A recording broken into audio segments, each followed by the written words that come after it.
gbẹ́kìlú yóò fi wà ní àfikún ọba wa ìlú Ìlọrin.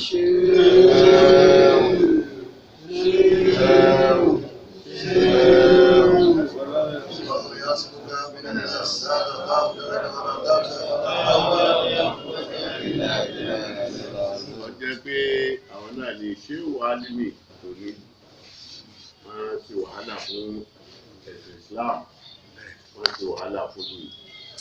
Tó fún di eléyìí tí ẹnì wá ní òun adulterate, ibi wàhálà ní gba àwọn èèyàn ńláńlá tí wọ́n ṣe, wọ́n wá kùn lọ́dà dúdú.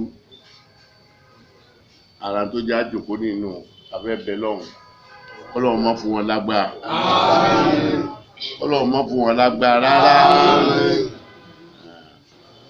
Kò sì ní fún wọn lágbára. Orílẹ̀ tí wá tẹ́ wà yìí bí a bá mọ̀tàyà yìí náà ló jẹ́ ká mú yà yín gan wípé àwa ìyá yín láti ṣàdúrà yìí. Èmi ni mo organize ẹ̀ pẹ̀lú àwọn ọmọ Lẹ́ǹdà, pẹ̀lú gbogbo àwọn tí ń tajà ní premises wa ní àyè.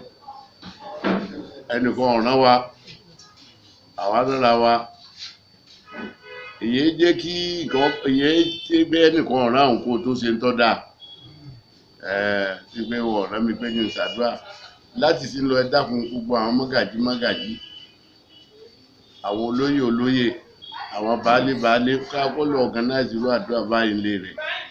Gbogbo àwọn tó bá fẹ́ dààmú ẹ̀sìn Islam tí Ọlọ́mọ fún wọn lágbára rẹ̀. Ọlọ́mọ fún wọn lágbára rẹ̀. Kò tí ẹ̀ ní fún wọn lágbára rẹ̀. Ẹnìkan ò lè dúnkòkò mọ́ wa lọ́rin. Ẹ bá lórí òun bọ̀ ǹjọ́ báyìí, kọ́mọ̀ délẹ̀ yìí o. Tó bá ní ẹ̀sìn tí ẹ̀ tí ń sìn tó yàtọ̀ sí Islam, kó ṣe nílé rẹ̀. Ní bẹ́ẹ̀ nìkan kan jà, àbí? Disturb ẹnìkan. Àmọ́ kọ́ wa ní òun gbé corner, back door. Ọ̀fẹ́ introduce ní Aafaa Límì tó ti gbọ́ Aafaa tí mo dákọ̀ yìí àti Aafaa Límì gbogbo wàhálà tí wọ́n ṣe. Wà á fẹ́ gbé wálẹ̀ ní kọ́rọ́ lọ́nà onígbà àwa ń tà wà wò nígbà. Kò sọ́nà ní àwọ̀ àgájú tó àìbẹ́ẹ̀ rí, wọ́n máa dáwọn rí. So àwọn tó bá fẹ́ bà lọ́rin jẹ́ wọ́n má délẹ̀. Ẹjọ́ gbọ́ àwọn ọmọ wa, àwọn olóyè wa, àwọn àfáà wa, ẹjọ́ òdodo ọmọ Ìlọrin. Gbogbo àwọn tó bá jẹ́ community Ìlọrin, emirate, ẹ má jẹ́ ká ṣe ẹ̀sìn míì tayọ Islam. Ẹ má jẹ́ ká ṣe ẹ̀sìn míì tayọ Islam. Bí ẹ bá sì wá bá ọ, ìwọ ní sí wọ́n ní mágàjí, ìyẹn wá gbé ẹ̀sìn kan wá lọ rẹ̀, bébí ọ ló ní ilẹ̀ tó kọjá wọn, wọ́n bá lóun lodò kan, ìwọ ló ní ilẹ̀ odò òun, ìwọ kó lodò, àmọ́ wọ́n ló nílẹ̀. Ẹ má jẹ́ ọ lọ́bẹ̀. Táwọn lọ́yà ń pè ní criminal trespass inú, ó lè wá ilé mi, ìyẹn jẹ́ wá ní ìṣẹ̀fẹ̀ mo invite. Ó ló ṣe wá premises mi. Ara ń dáwọ́ olóyè sì joyè fún nìyẹn. Ẹ má jẹ́ àdá ogun ẹ̀dá chief imam, ẹ má jẹ́ àdá ogun ẹ̀dọ́ba. Ibi tó ọmọ ẹgbẹ́ wọn lọ lágbára lérí rẹ̀ nìkan kan ò lè wá bẹ́ẹ̀ wá pé òun ṣe kìnìún kan. Tó bá wá bẹ́ẹ̀ ilé ẹ̀ pé àwọn èèyàn yín. Tó bá ń ṣe nínú yàrá rẹ̀ òun ló mọ̀. So kí ni problem bẹ̀rẹ̀ báyìí nìsí?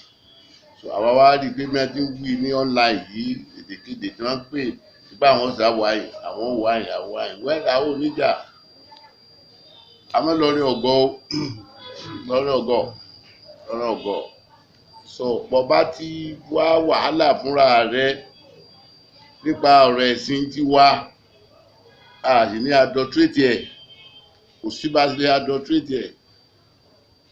Àmọ́ ọmọ ẹgbẹ́ ẹ̀sìn òfin Nàìjíríà ní kálukú kó ṣe ẹ̀sìn tó bá wù bẹ́ẹ̀ kó wí. Bọ́ bá ní kí n ṣe tó wá dùn mí, kí ló wá ń gbé tí ẹ bọ̀ wá bẹ́ mi sí? Àbí? Kí ló ń gbé tí ẹ bọ̀ wá bẹ́ mi tó fi lù rẹ̀ lé? Kí ló ń gbé bọ̀ tó lè? Èmi àwa ń ṣe tí wá ń lọ ni. Àjà sọ̀rọ̀ ẹ̀sìn, kódà àjà pẹ̀lú àwọn Christian. Àyíjá. Ẹnìkan wá ní òun lọ gbé kíní wọ́ọ̀dù àṣìṣe kan wálẹ̀. Ẹ jọ̀ọ́ ẹ má jà gbà wá lọ́rin o. Ẹ má jẹ́ àgbà bá lọ ṣe nílùú wọn ìwé òrùka nígbà bàbá ti dé ìlú wọn àbí àmọ́kọ́ wa kó wọ́n fẹ́ mú wa lọ́dẹ̀nù nǹkan tó wà nù wọn yàtọ̀ èyí ṣe tó ẹgbẹ́ nísìnyí èyí ṣe tó ẹgbẹ́ nísìnyí sẹ́ ṣé àṣìṣe yóò sí ilẹ̀ yìí tẹ́lẹ̀ rẹ̀ kódà lọrin tó fún un ní ilẹ̀ ọkọ lé ó ṣe gbogbo ẹ̀ ẹnìkan ò lè stop ẹnìkan bóyá ìjà fẹ́sìn lẹ̀ ẹni wọ́n á dìde pé àwọn ń bọ̀ wá lọ ẹ má wálẹ̀ yìí bá pé ọ̀ràn àtẹ̀sí tí ń lẹ̀ ń bá bọ́ ẹ̀sẹ̀ sí ti yín lé yín gbà tẹ ní òfin ní kó wa kó ṣẹ̀sìn ní yẹ́sì